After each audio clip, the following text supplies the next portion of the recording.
You want to know the general situation in Russia? In the early 90s, our ancient state fell down.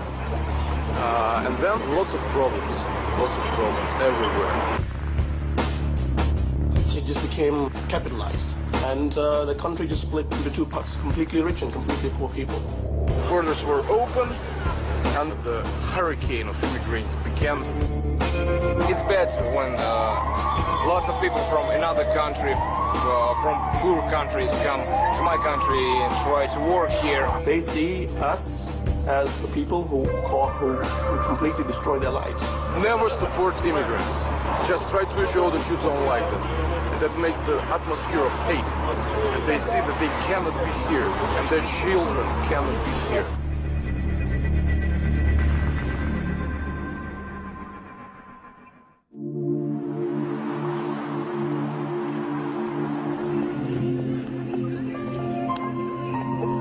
When the Soviet Union collapsed in 1991, Russia opened its borders, and people from the Caucasus and Central Asian regions began migrating to Russia in search of a better life.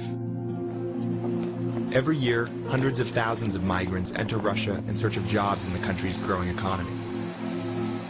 Meanwhile, Russia's native population has gone into steep decline. The ethnic balance of Russia is shifting, and there's been a backlash. The contractor says, oh, I can hire this motherfucker and pay him just $1 per day. Why should I hire a Russian who asks for $10 per day? We are active young men who just try to see, not to close their eyes, to open their eyes. Every single moment, write about it.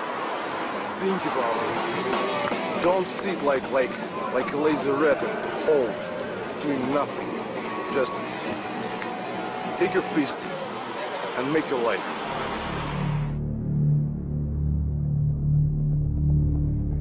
Attacks on immigrants have become an almost daily occurrence in Russia. Often it's the work of skinheads, inspired by the teachings of Adolf Hitler. Ironic, considering the Soviet Union lost more lives defeating the Nazis than any other country during World War II. I arrived in Moscow on April 19th, the day before Hitler's birthday, when every year there's a spike in violence around the country. Being a black man in Moscow it's dangerous.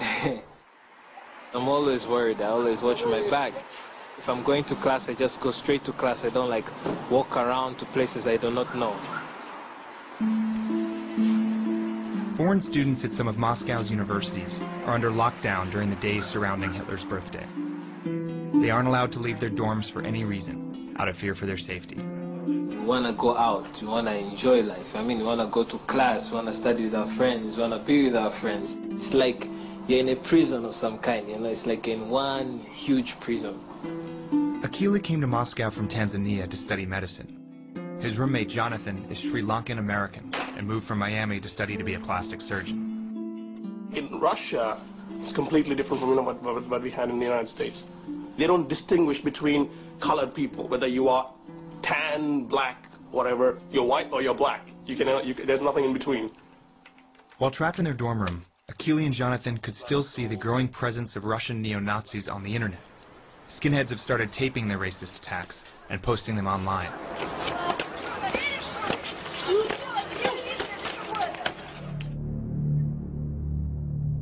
The first time I watched it, I was devastated, completely devastated. I didn't know what to do. I mean, I didn't know, you don't notice all this until somebody actually puts it on your face. Hey, this is what's happening in your country, in the country that you're living in. The attacks don't appear to be random, but rather organized and carefully orchestrated. The skinheads, they take young kids completely lost, take them into their hands and say, hey, look at you right now. You have no job, no school, no nothing. You know who's the cause of that? Colored people, foreigners. And they just brainwash them their whole life. Why? Because you always need a scapegoat. Explain to yourself why you are in such a bad situation. Getting in with the neo-Nazi groups is difficult, but my translator offered to introduce me to some people who might be able to give me some insight into who was behind these videos. These videos that we're watching on the internet of skinheads beating up immigrants. What is your opinion on that? Ну, эти ролики, они в первую очередь пропагандистские ролики. То есть мы показываем, что у нас в России иммигрантам приезжать опасно. У нас есть коренное население, которое даст отпор этим иммигрантам. Даже сложился миф очень сильно вот в странах Кавказа, Средней Азии, что в России убивают за то, что мы не русские. Вот. И это ограничивает существенно приезд инородцев в Россию, и поэтому такие ролики продолжают выпускаться, потому что от них есть результат. I was surprised by how easily these videos were circulating around Russia. Last year, Amnesty International declared violent racism in Russia out of control and heavily criticized authorities for not doing enough to stop it. These skinheads actually have supporters in the government. Yevgeny here is an aide to a member of the Duma, the Russian parliament, and he offered to introduce me.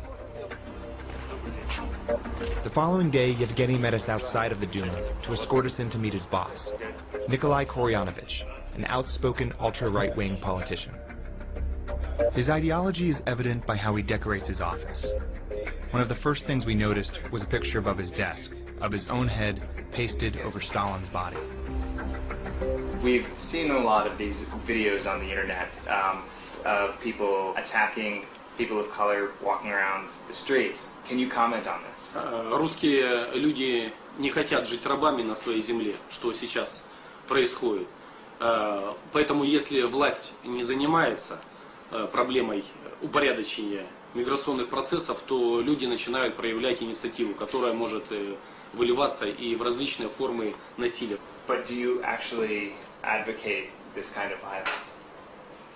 Они оправданы, прежде всего, как я и говорил, бездействием власти. Поэтому если власть, я об этом говорил, Сенат Государственной Думы, не будет дальше системно подходить к тому, что у нас происходит в России, то наше общество находится на пороге гражданской войны. Koryanovich has proposed a number of anti-immigrant measures, including one in which Russian women who marry foreigners would have their citizenships revoked. And while measures like this may sound extreme, many Russians agree with the underlying sentiment. The internet is packed with different organizations spreading their ideas and recruiting a following. One group with a particularly strong internet presence is the National Socialist Organization, or NSO. I learned they were holding a rally in honor of Hitler's birthday. The rally was held in the center of Moscow and surrounded by heavy security. A crowd gathered to show support for the National Socialist ideology, defending Russia from what they believe is a takeover by minority groups such as Jews, Muslims, and immigrants from the Caucasus. I'm a national socialist and I prepare to fight for my people. We're hoping that future belongs to us. We hope that the power will be ours.